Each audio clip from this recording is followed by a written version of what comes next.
The two vast iron doors of the Black Gate under its frowning arch were fast closed. Upon the battlement nothing could be seen. All was silent but watchful.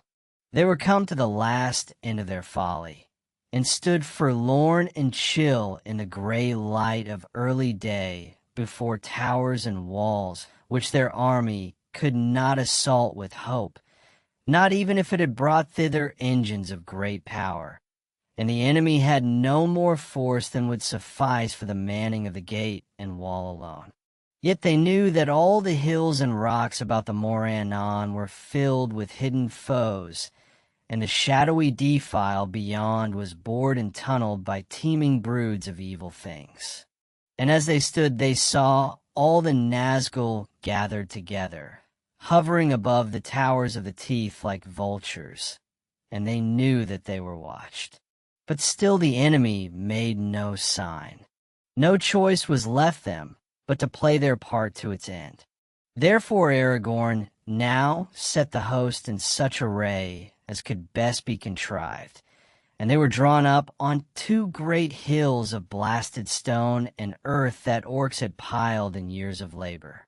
Before them, towards Mordor, lay like a moat a great mire of reeking mud and foul-smelling pools. When all was ordered, the captains rode forth towards the Black Gate with a great guard of horsemen and the banner and heralds and trumpeters. There was Gandalf as chief herald, and Aragorn with the sons of Elrond, and Eomer of Rohan, and Imrahil, and Legolas and Gimli and Peregrine were bidden to go also, so that all the enemies of Mordor should have a witness. They came within cry of the Morannon, and unfurled the banner, and blew upon their trumpets, and the heralds stood out and sent their voices up over the battlement of Mordor. "Come forth," they cried. "Let the Lord of the Black Land come forth. Justice shall be done upon him, for wrongfully he has made war upon Gondor and wrested its lands. Therefore the king of Gondor demands that he should atone for his evils, and depart then forever. Come forth." There was a long silence, and from wall and gate no cry or sound was heard in answer. But Sauron had already laid his plans, and he had a mind first to play these mice cruelly before he struck to kill. So it was that, even as the captains were about to turn away, the silence was broken suddenly. There came a long rolling of great drums like thunder in the mountains, and then a braying of horns that shook the very stones and stunned men's ears. And thereupon the door of the Black Gate was thrown open with a great clang, and out of it there came an embassy from the Dark Tower.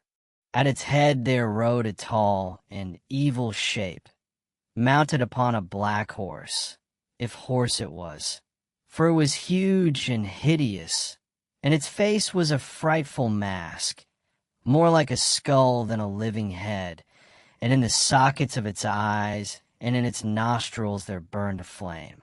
The rider was robed all in black, and black was his lofty helm. Yet this was no ringwraith, but a living man.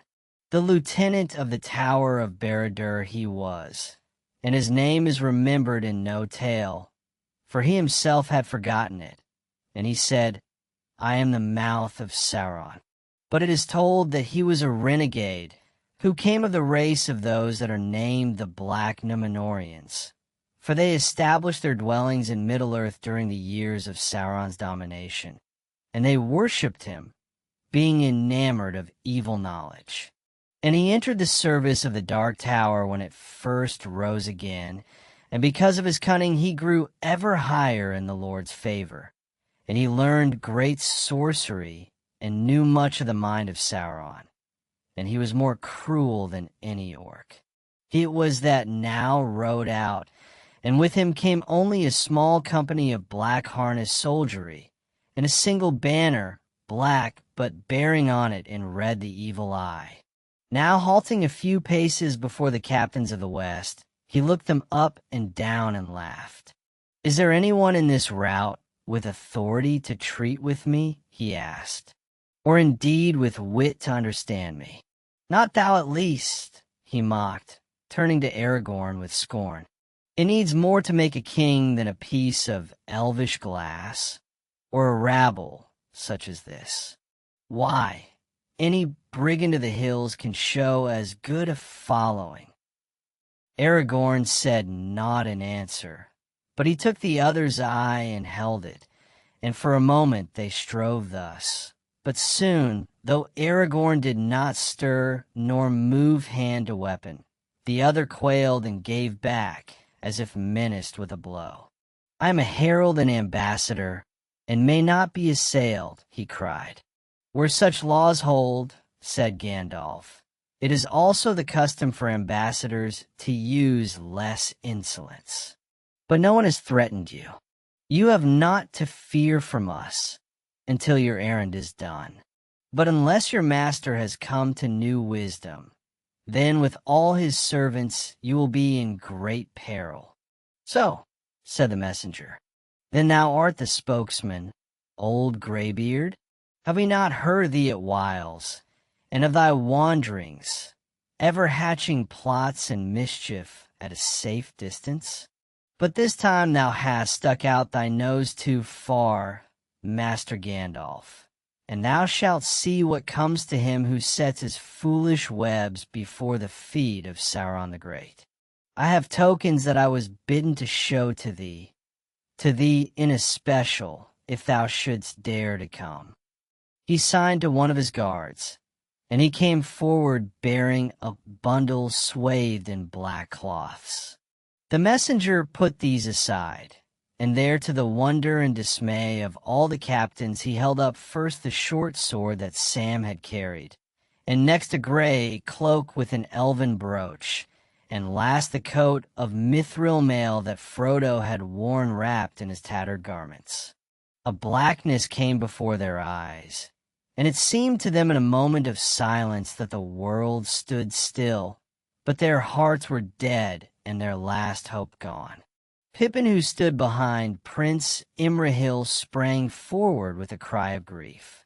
"Silence," said Gandalf sternly, thrusting him back, but the messenger laughed aloud. "So you have yet another of these imps with you," he cried. "What use you find in them I cannot guess, but to send them as spies into Mordor is beyond even your accustomed folly. Still, I thank him, for it is plain that this brat at least has seen these tokens before, and it would be vain for you to deny them now." "I do not wish to deny them," said Gandalf. "Indeed, I know them all and all their history, and despite your scorn, foul mouth of Sauron, you cannot say as much. But why do you bring them here? Dwarf coat, elf cloak, blade of the downfallen west, and spy from the little ratland of the Shire. Nay, do not start. We know it well. Here are the marks of a conspiracy. Now, maybe he that bore these things was a creature that you would not grieve to lose, and maybe otherwise, one dear to you, perhaps. If so, take swift counsel with what little wit is left to you. For Sauron does not love spies, and what his fate shall be depends now on your choice." No one answered him, but he saw their faces gray with fear and the horror in their eyes, and he laughed again, for it seemed to him that his sport went well. "Good, good," he said.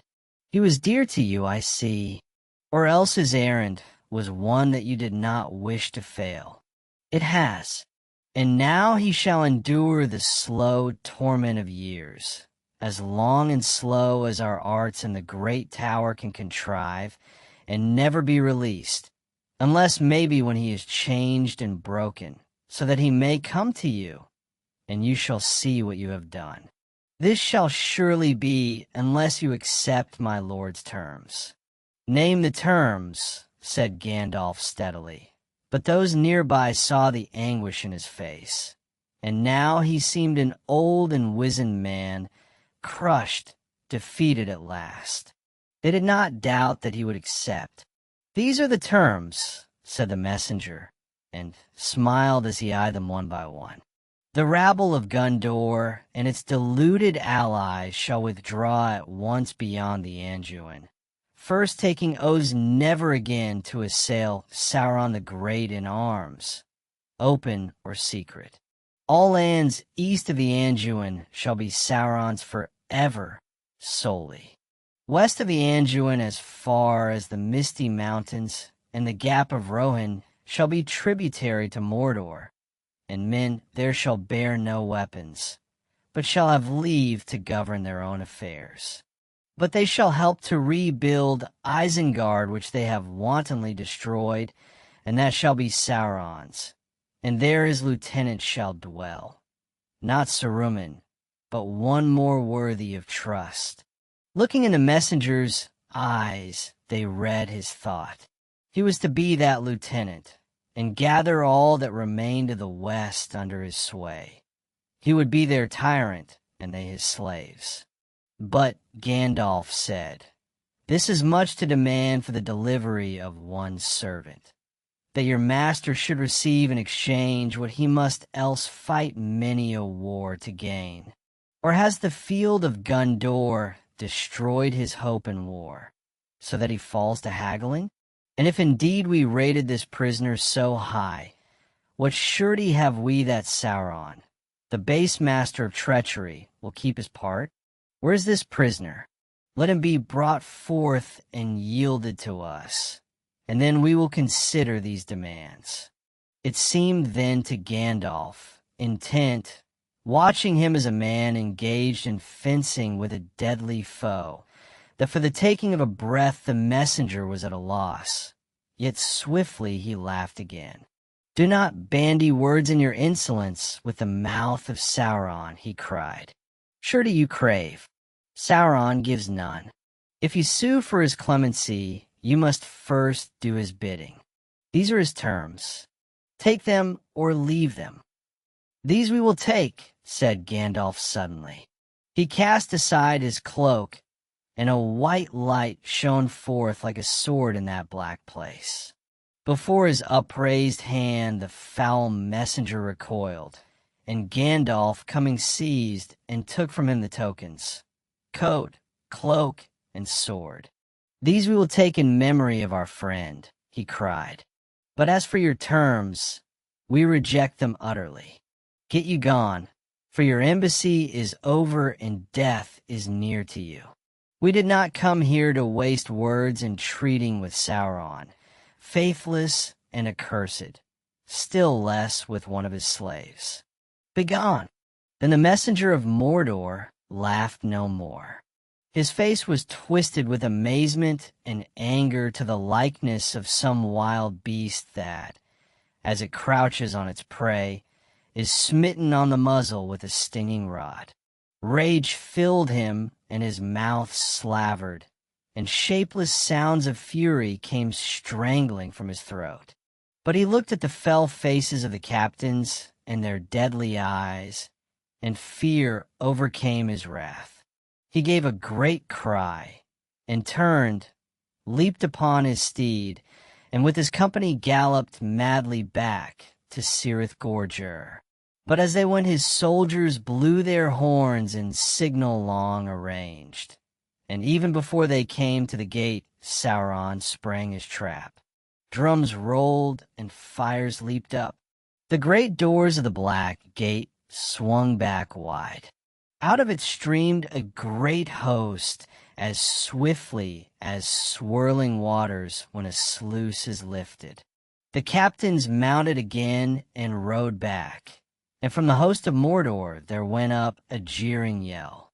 Dust rose, smothering the air, as from nearby there marched up an army of Easterlings that had waited for the signal in the shadows of Erd-lit Hui beyond the further tower.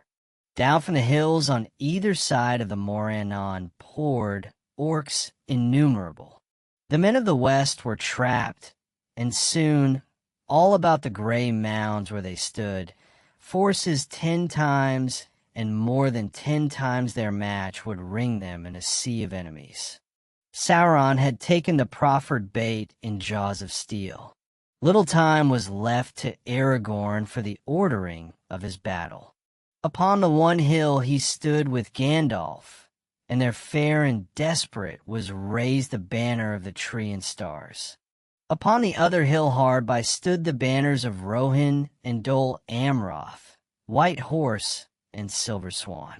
And about each hill a ring was made facing all ways, bristling with spear and sword.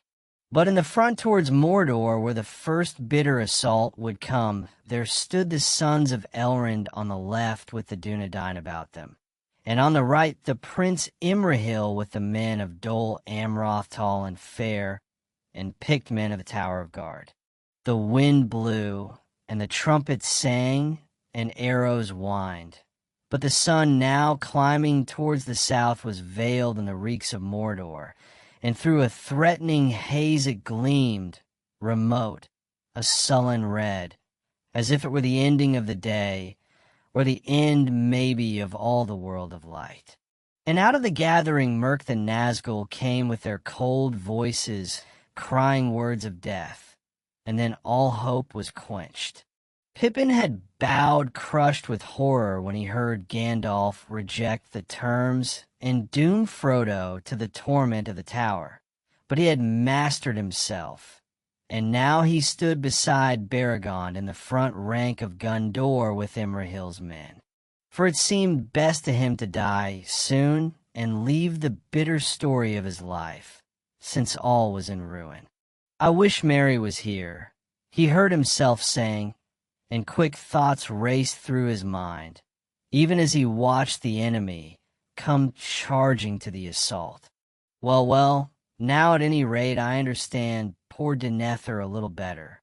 We might die together, Merry and I, and since die we must, why not? Well, as he is not here, I hope he'll find an easier end. But now I must do my best." He drew his sword and looked at it, and the intertwining shapes of red and gold, and the flowing characters of Numenor glinted like fire upon the blade. This was made for just such an hour, he thought. If only I could smite that foul messenger with it, then almost I should draw level with old Merry. Well, I'll smite some of this beastly brood before the end. I wish I could see cool sunlight and green grass again. Then even as he thought these things, the first assault crashed into them.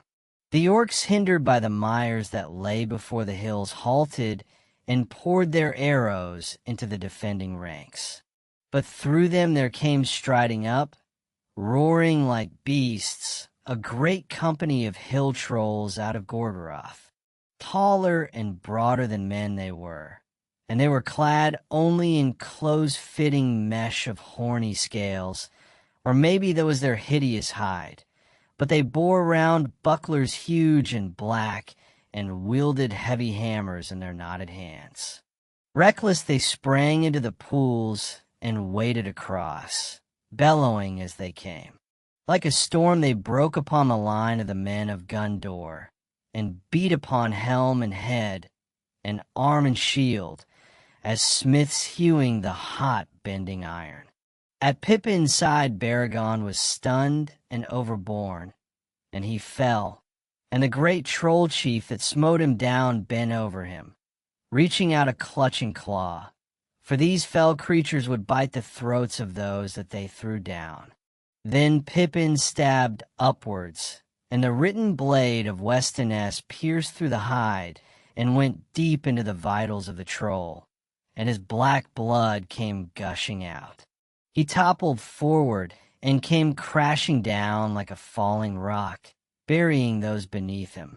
Blackness and stench and crushing pain came upon Pippin, and his mind fell away into a great darkness.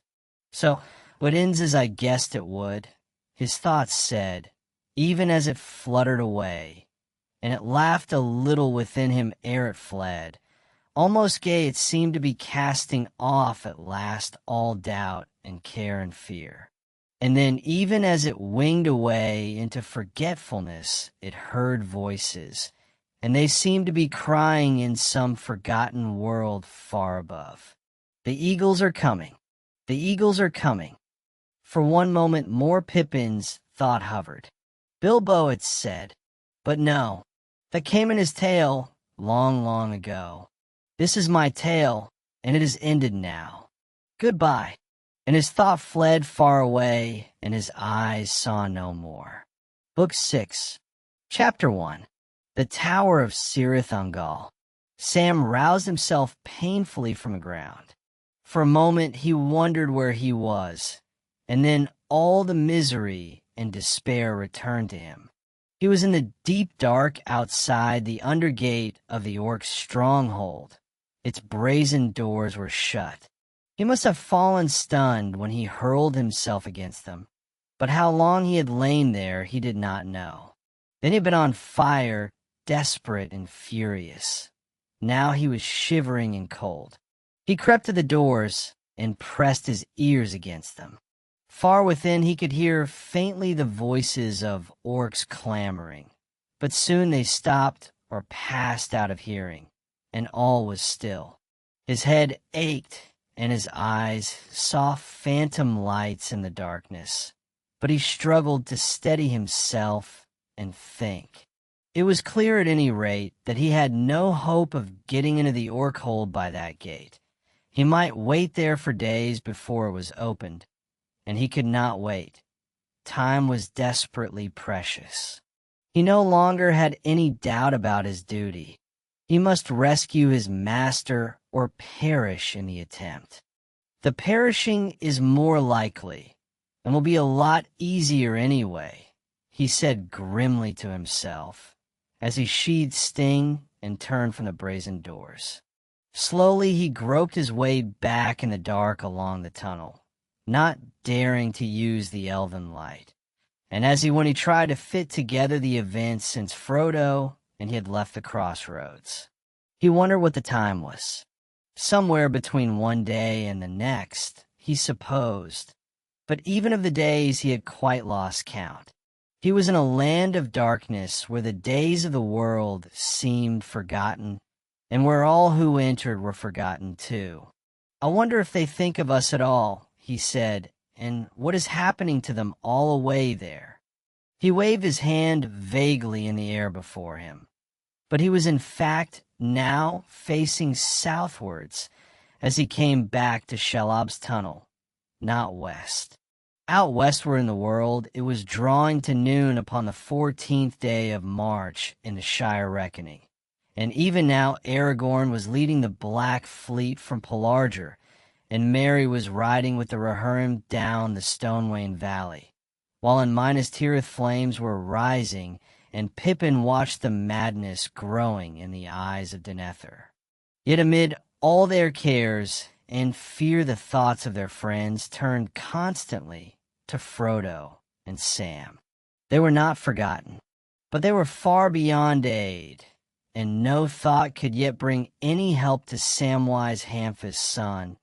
He was utterly alone. He came back at last to the stone door of the Orc Passage, and still unable to discover the catch or bolt that held it, he scrambled over as before and dropped softly to the ground. Then he made his way stealthily to the outlet of Shelob's tunnel, where the rags of her great web were still blowing and swaying in the cold airs. For cold they seemed to Sam after the noisome darkness behind, but the breath of them revived him. He crept cautiously out. All was ominously quiet. The light was no more than that of dusk at a dark day's end. The vast vapors that arose in Mordor and went streaming westward passed low overhead, a great welter of cloud, and smoke now lit again beneath with a sullen glow of red. Sam looked up towards the Orc Tower, and suddenly from its narrow windows lights stared out like small red eyes. He wondered if there was some signal. His fear of the orcs, forgotten for a while in his wrath and desperation, now returned. As far as he could see, There was only one possible course for him to take. He must go on and try to find the main entrance to the dreadful tower, but his knees felt weak, and he found that he was trembling. Drawing his eyes down from the tower and the horns of the cleft before him, he forced his unwilling feet to obey him, and slowly, listening with all his ears, peering into the dense shadows of the rocks beside the way, he retraced his steps, past the place where Frodo fell, and still the stench of Shelob lingered, and then on and up, until he stood again in the very cleft where he had put on the ring and seen Shagrat's company go by. There he halted and sat down. For the moment he could drive himself no further. He felt that if once he went beyond the crown of the pass and took one step veritably down into the land of Mordor, that step would be irrevocable. He could never come back. Without any clear purpose, he drew out the ring and put on again. Immediately he felt the great burden of its weight, and felt afresh, but now more strong and urgent than ever, the malice of the eye of Mordor, searching, trying to pierce the shadows that it had made for its own defense, but which now hindered it in its unquiet and doubt. As before, Sam found that his hearing was sharpened, but that to his sight the things of this world seemed thin and vague. The rocky walls of the path were pale, as if seen through a mist, but still at a distance he heard the bubbling of Shelob in her misery, and harsh and clear, and very close it seemed, he heard cries and the clash of metal. He sprang to his feet and pressed himself against the wall beside the road. He was glad of the ring, for here was yet another company of orcs on the march. Or so at first he thought. Then suddenly he realized that it was not so. His hearing had deceived him. The orc cries came from the tower, whose topmost horn was now right above him, on the left hand of the cleft. Sam shuddered and tried to force himself to move. There was plainly some devilry going on. Perhaps in spite of all orders, the cruelty of the orcs had mastered them, and they were tormenting Frodo, or even savagely hacking him to pieces.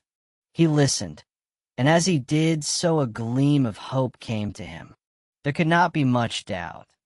There was fighting in the tower. The orcs must be at war among themselves. Shagrat and Gorbag had come to blows.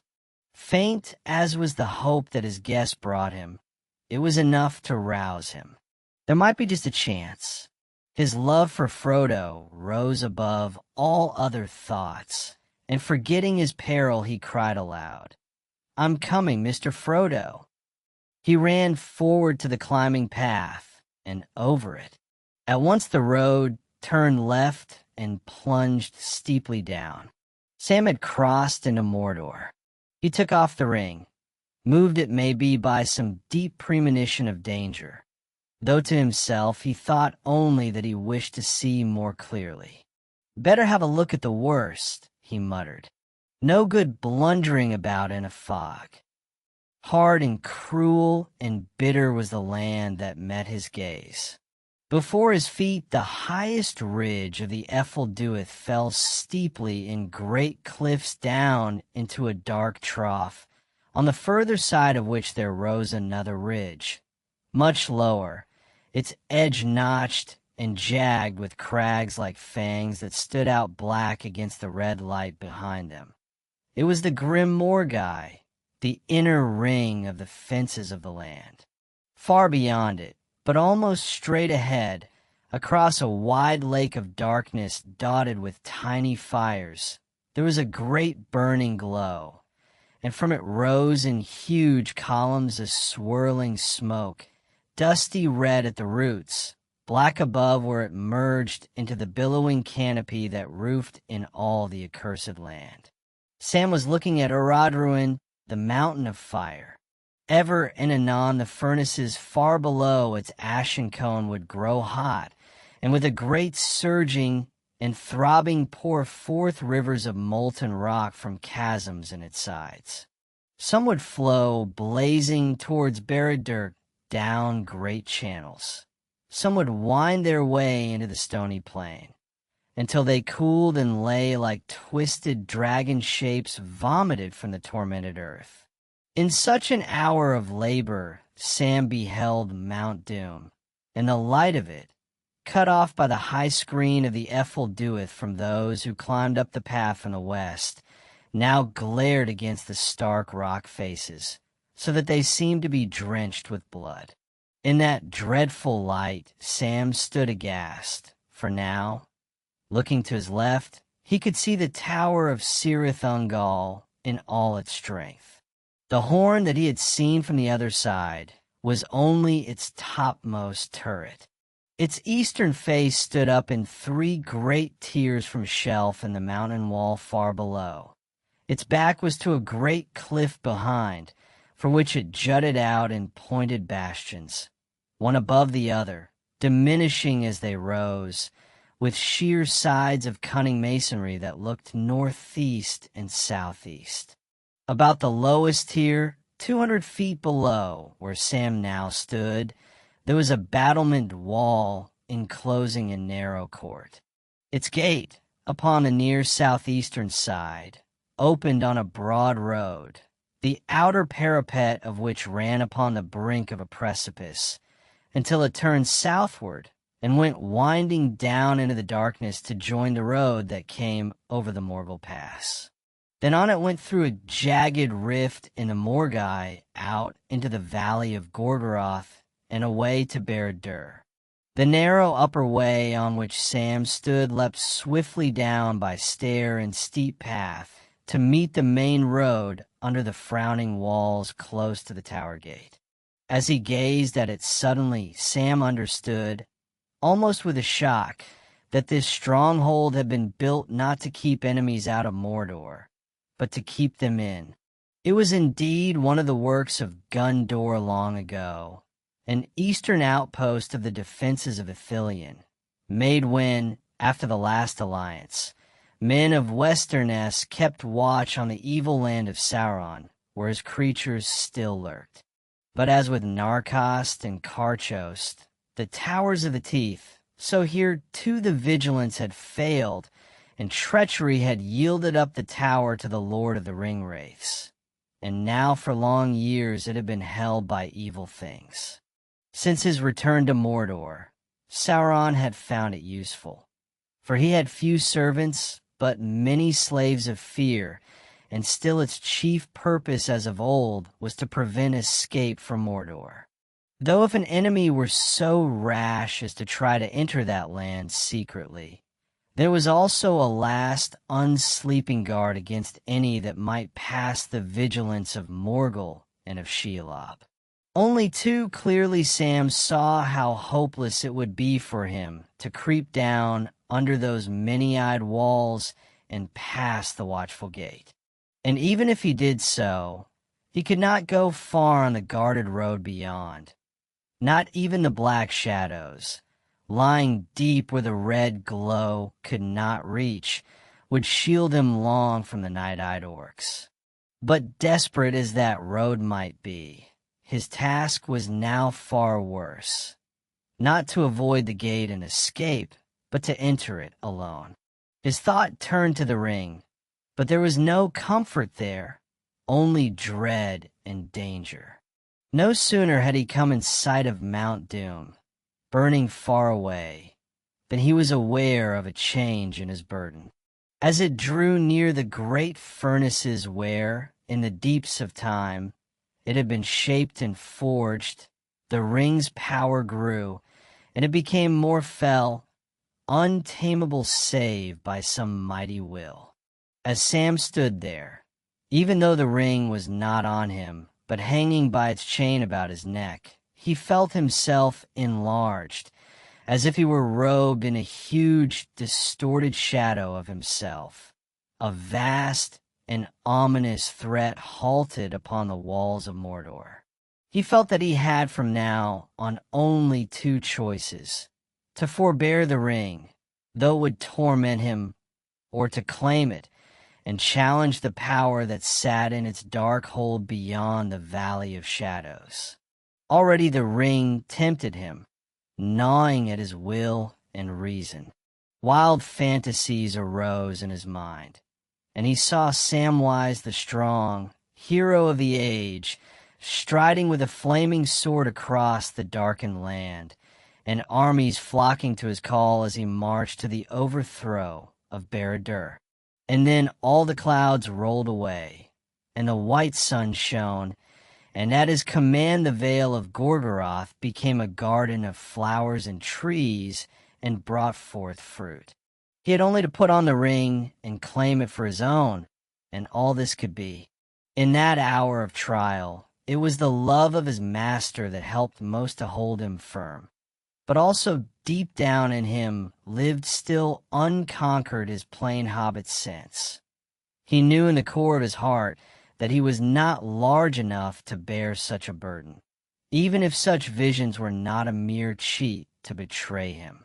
The one small garden of a free gardener was all his need and due, not a garden swollen to a realm, his own hands to use, not the hands of others to command.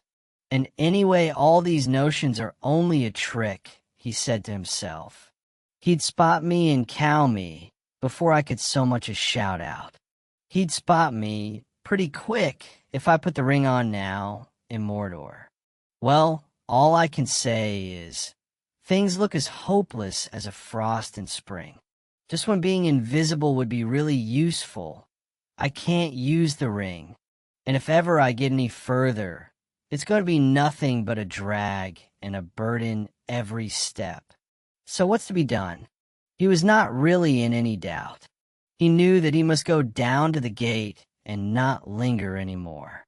With a shrug of his shoulders, as if to shake off the shadow and dismiss the phantoms, he began slowly to descend. With each step, he seemed to diminish. He had not gone far before he had shrunk again to a very small and frightened hobbit. He was now passing under the very walls of the tower, and the cries and sounds of fighting could be heard with his unaided ears. At the moment the noise seemed to be coming from the court behind the outer wall. Sam was about halfway down the path when out of the dark gateway into the red glow there came 2 orcs running. They did not turn towards him. They were making for the main road. But even as they ran, they stumbled and fell to the ground and lay still. Sam had seen no arrows, but he guessed that the orcs had been shot down by others on the battlements or hidden in the shadow of the gate. He went on, hugging the wall on his left. One look upward had shown him that there was no hope of climbing it. The stonework rose 30 feet, without a crack or ledge, to overhanging courses like inverted steps. The gate was the only way. He crept on, and as he went he wondered how many orcs lived in the tower with Shagrat, and how many Gorbag had, and what they were quarreling about, if that was what was happening. Shagrat's company had seemed to be about 40, and Gorbag's more than twice as large. But of course Shagrat's patrol had only been a part of his garrison. Almost certainly they were quarreling about Frodo and the spoil. For a second Sam halted, for suddenly things seemed clear to him, almost as if he had seen them with his eyes. The mithril coat. Of course, Frodo was wearing it, and they would find it, and from what Sam had heard Gorbag would covet it. But the orders of the Dark Tower were at present Frodo's only protection, and if they were set aside, Frodo might be killed out of hand at any moment. "Come on, you miserable sluggard," Sam cried to himself. "Now for it." He drew Sting and ran toward the open gate. But just as he was about to pass under its great arch, he felt a shock, as if he had run into some web like Shelob's, only invisible. He could see no obstacle, but something too strong for his will to overcome barred the way. He looked about, and then within the shadow of the gate he saw the two watchers. They were like great figures seated upon thrones. Each had 3 joined bodies and 3 heads facing outward and inward and across the gateway. The heads had vulture faces, and on their great knees were laid claw-like hands. They seemed to be carved out of huge blocks of stone, immovable, and yet they were aware some dreadful spirit of evil vigilance abode in them. They knew an enemy. Visible or invisible, none could pass unheeded. They would forbid his entry or his escape. Hardening his will, Sam thrust forward once again and halted with a jerk, staggering as if from a blow upon his breast and head. Then, greatly daring, because he could think of nothing else to do, answering a sudden thought that came to him, he drew slowly out the phial of Galadriel and held it up. Its white light quickened swiftly, and the shadows under the dark arch fled. The monstrous watchers sat there cold and still, revealed in all their hideous shape. For a moment Sam caught a glitter in the black stones of their eyes, the very malice of which made him quail. But slowly he felt their will waver and crumble into fear. He sprang past them, but even as he did so, thrusting the phial back into his bosom, he was aware, as plainly as if a bar of steel had snapped to behind him, that their vigilance was renewed. And from those evil heads there came a high shrill cry that echoed in the towering walls before him. Far up above, like an answering signal, a harsh bell clanged a single stroke. "That's done it," said Sam. "Now I've rung the front door bell." "Well, come on, somebody," he cried. "Tell Captain Shagrat that the great elf warrior has called, with his elf sword too."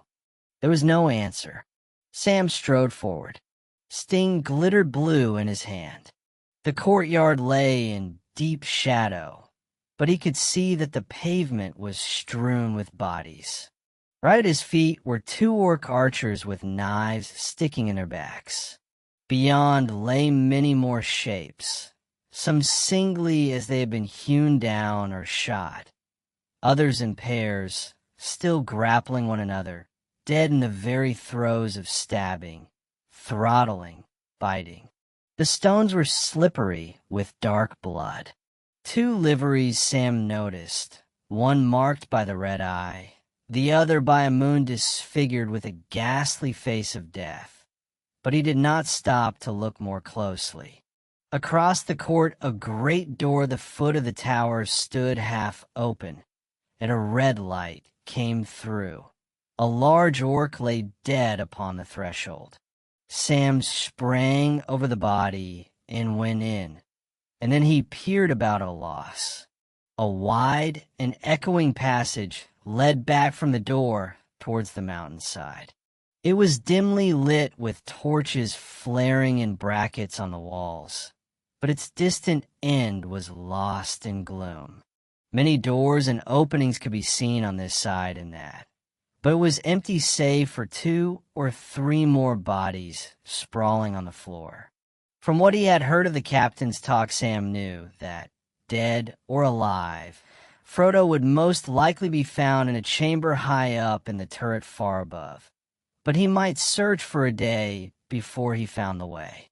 "It'll be near the back, I guess," Sam muttered. "The whole tower climbs backwards like. And anyway, I'd better follow these lights." He advanced down the passage, but slowly now, each step more reluctant. Terror was beginning to grip him again. There was no sound save the rap of his feet, which seemed to grow to an echoing noise, like the slapping of great hands upon the stones.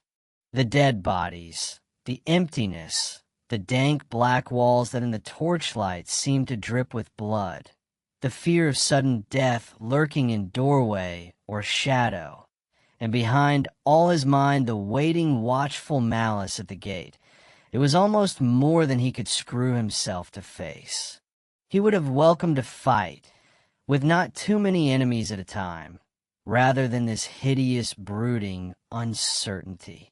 He forced himself to think of Frodo, lying bound or in pain or dead somewhere in this dreadful place. He went on. He had passed beyond the torchlight, almost to a great arched door at the end of the passage, the inner side of the undergate, as he rightly guessed, when there came from high above a dreadful, choking shriek. He stopped short. Then he heard feet coming. Someone was running in great haste down an echoing stairway overhead. Isle was too weak and slow to restrain his hand. It dragged at the chain and clutched the ring, but Sam did not put it on, for even as he clasped it to his breast, an orc came clattering down. Leaping out of a dark opening at the right, it ran towards him.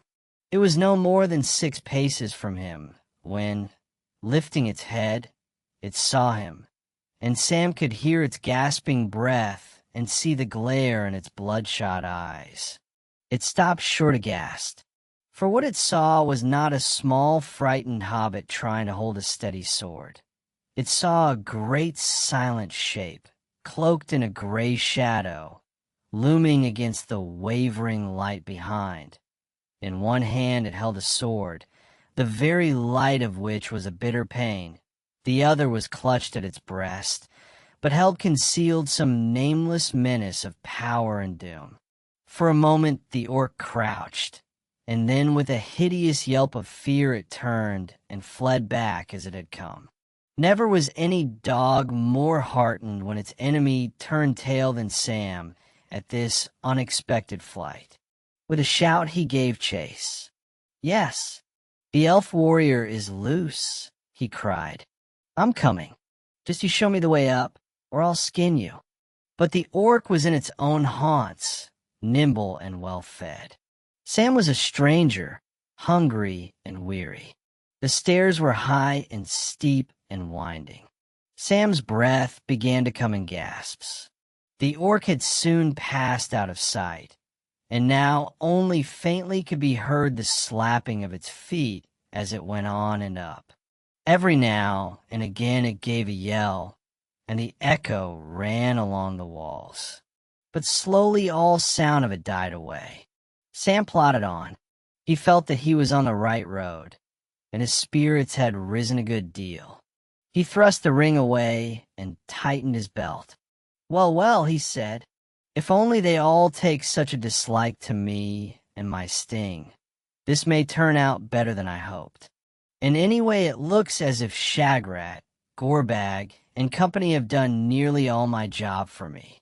Except for that little frightened rat, I do believe there's nobody left alive in the place." And with that he stopped, brought up hard, as if he had hit his head against the stone wall. The full meaning of what he had said struck him like a blow. Nobody left alive. Whose had been that horrible dying shriek? "Frodo, Frodo! Master," he cried half sobbing. "If they've killed you, what shall I do? Well, I'm coming at last, right to the top, to see what I must." Up he went. It was dark save for an occasional torch flaring at a turn, or beside some opening that led into the higher levels of the tower. Sam tried to count the steps, but after 200 he lost his reckoning. He was moving quietly now, for he thought that he could hear the sound of voices talking, still some way above. More than one rat remained alive, it seemed. All at once, when he felt that he could pump out no more breath, nor force his knees to bend again, the stair ended. He stood still. The voices were now loud and near. Sam peered about. He had climbed right to the flat roof of the third and highest tier of the tower, an open space about 20 yards across with a low parapet. There the stair was covered by a small domed chamber in the midst of the roof, with low doors facing east and west.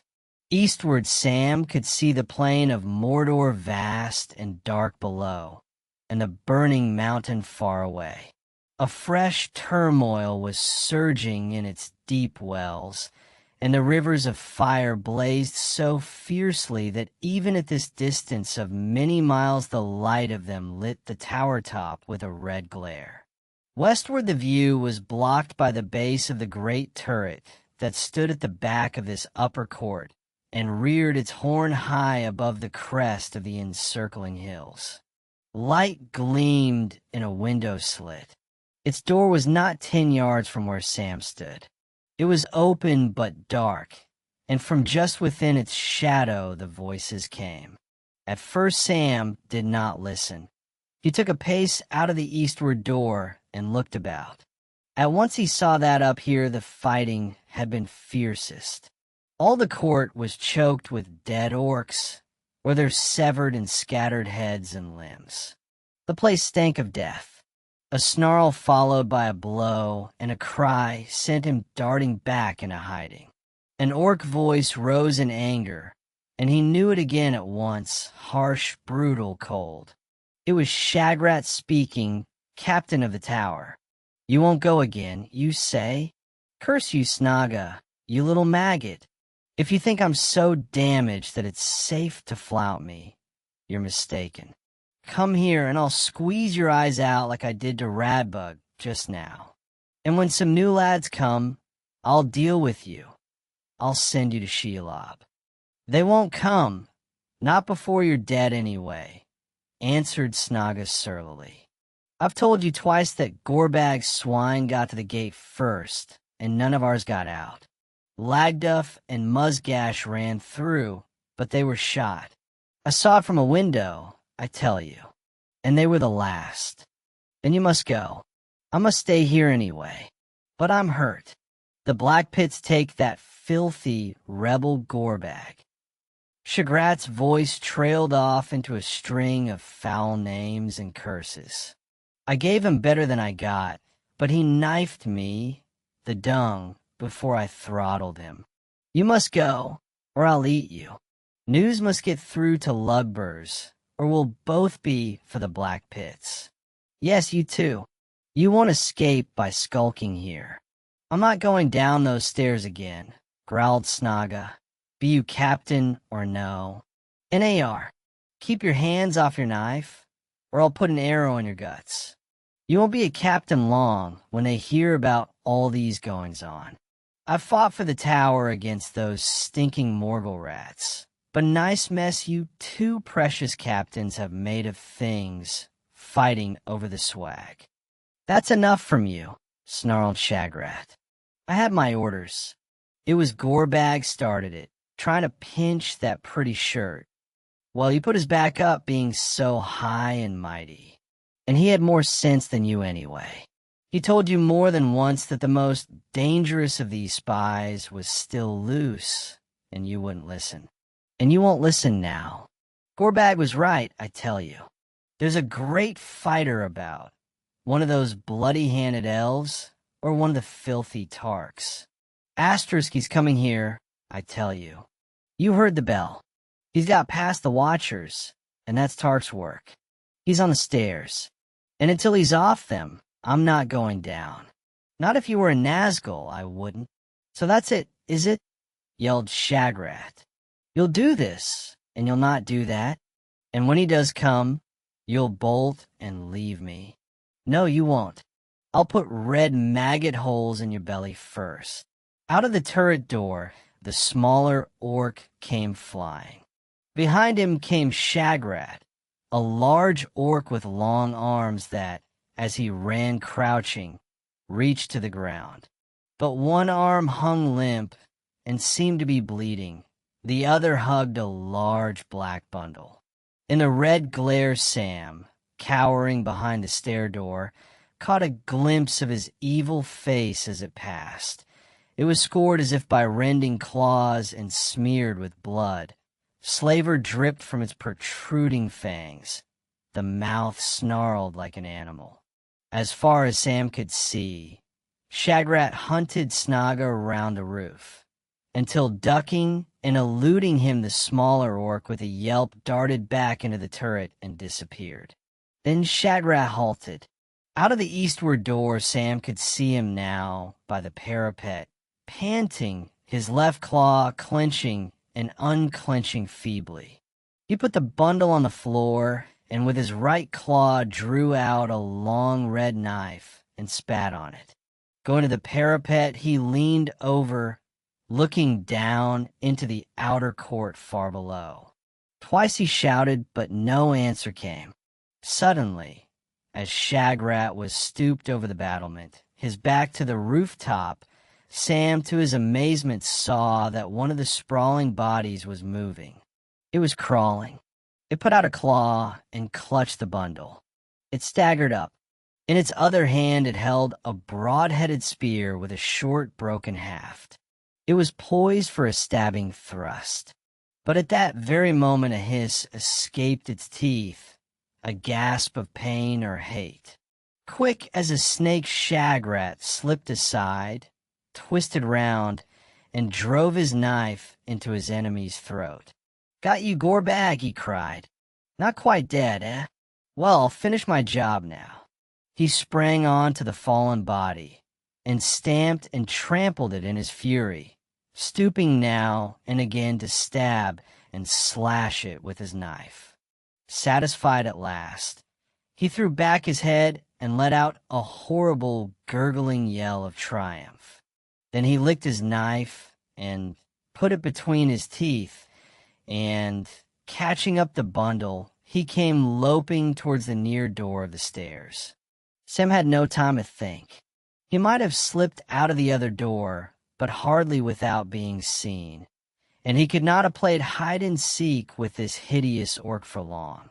He did what was probably the best thing he could have done. He sprang out to meet Shagrat with a shout. He was no longer holding the ring, but it was there, a hidden power, a cowing menace to the slaves of Mordor.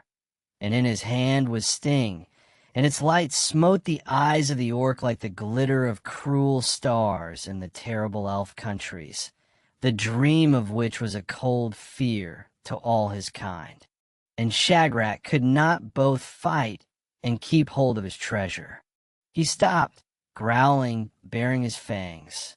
Then once more, orc fashion, he leapt aside, and as Sam sprang at him, using the heavy bundle as both shield and weapon, he thrust it hard into his enemy's face. Sam staggered, and before he could recover, Shagrat darted past and down the stairs.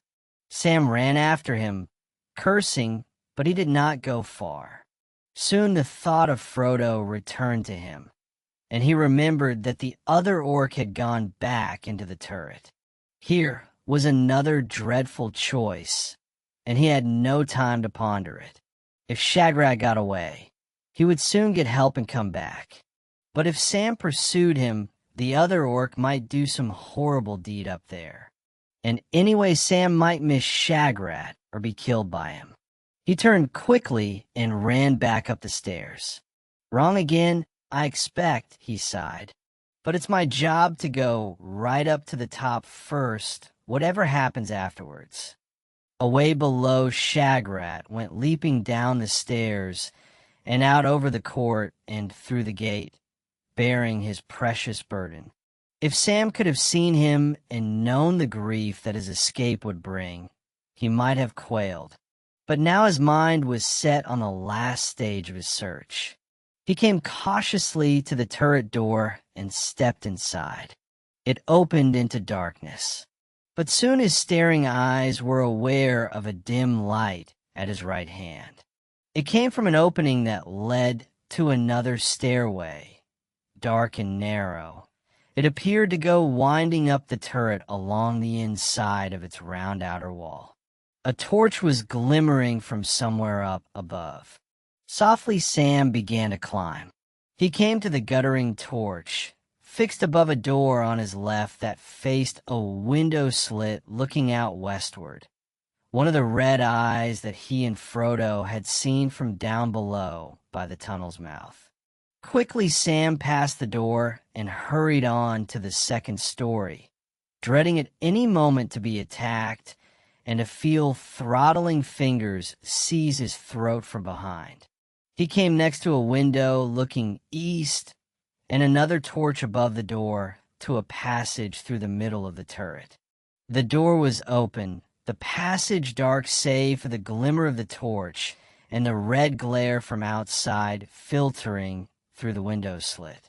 But here the stairs stopped and climbed no further. Sam crept into the passage. On either side there was a low door. Both were closed and locked. There was no sound at all. A dead end, muttered Sam. And after all my climb, this can't be the top of the tower. But what can I do now? He ran back to the lower story and tried the door. It would not move. He ran up again, and sweat began to trickle down his face. He felt that even minutes were precious, but one by one they escaped, and he could do nothing. He cared no longer for Shagrat or Snaga or any other orc that was ever spawned. He longed only for his master, for one sight of his face or one touch of his hand. At last, weary and feeling finally defeated, he sat on a step below the level of the passage floor and bowed his head into his hands. It was quiet, horribly quiet. The torch, that was already burning low when he arrived, sputtered and went out, and he felt the darkness cover him like a tide. And then softly, to his own surprise, there at the vain end of his long journey and his grief, moved by what thought in his heart he could not tell, Sam began to sing. His voice sounded thin and quavering in the cold, dark tower. The voice of a forlorn and weary hobbit that no listening orc could possibly mistake for the clear song of an elven lord. He murmured old childish tunes out of the Shire, and snatches of Mr. Bilbo's rhymes that came into his mind like fleeting glimpses of the country of his home. And then suddenly new strength rose in him, and his voice rang out, while words of his own came unbidden to fit the simple tune. In western lands beneath the sun, the flowers may rise in spring. The trees may bud, the waters run, the merry finches sing, or there may be 'tis cloudless night, and swaying beaches bare, the elven stars as jewels white, amid their branching hair. Though here it journeys, and I lie, in darkness buried deep, beyond all towers strong and high, beyond all mountains steep, above all shadows rides the sun, and stars forever dwell. I will not say the day is done, nor bid the stars farewell. Beyond all towers strong and high, he began again, and then he stopped short. He thought that he had heard a faint voice answering him, but now he could hear nothing. Yes, he could hear something, but not a voice. Footsteps were approaching. Now a door was being opened quietly in the passage above. The hinges creaked. Sam crouched down listening. The door closed with a dull thud, and then a snarling orc voice rang out. "Hola! You up there, you dunghill rat! Stop your squeaking, or I'll come and deal with you." "Jew here." There was no answer. "All right," growled Snaga, "but I'll come and have a look at you all the same, and see what you're up to." The hinges creaked again, and Sam, now peering over the corner of the passage threshold, saw a flicker of light in an open doorway and the dim shape of an orc coming out. He seemed to be carrying a ladder. Suddenly the answer dawned on Sam. The topmost chamber was reached by a trapdoor in the roof of the passage. Snaga thrust the ladder upwards, steadied it, and then clambered out of sight. Sam heard a bolt drawn back. Then he heard the hideous voice speaking again. "You lie quiet, or you'll pay for it." You not got long to live in peace, I guess. But if you don't want the fun to begin right now, keep your trap shut, see? There's a reminder for you. There was a sound like the crack of a whip. At that, rage blazed in Sam's heart to a sudden fury. He sprang up, ran, and went up the ladder like a cat. His head came out in the middle of the floor of a large round chamber. A red lamp hung from its roof. The westward window slit was high and dark. Something was lying on the floor by the wall under the window, but over it a black orc shape was straddled. It raised a whip a second time, but the blow never fell. With a cry, Sam leapt across the floor, sting in hand. The orc wheeled round, but before it could make a move, Sam slashed its whip hand from its arm. Howling with pain and fear, but desperate, the orc charged head down at him. Sam's next blow went wide, and thrown off his balance, he fell backwards, clutching at the orc as it stumbled over him. Before he could scramble up, he heard a cry and a thud. The orc, in its wild haste, had tripped on the ladder head and fallen through the open trapdoor. Sam gave no more thought to it. He ran to the figure huddled on the floor. It was Frodo. He was naked, lying as if in a swoon on a heap of filthy rags. His arm was flung up, shielding his head, and across his side there ran an ugly whip wheel. "Frodo! Mr. Frodo, my dear!" cried Sam, tears almost blinding him. "It's Sam, I've come." He half lifted his master and hugged him to his breast. Frodo opened his eyes. "Am I still dreaming?" he muttered. But the other dreams were horrible. "You're not dreaming at all, master," said Sam. "It's real. It's me. I've come." "I can hardly believe it," said Frodo, clutching him. "There was an orc with a whip, and then it turns into Sam.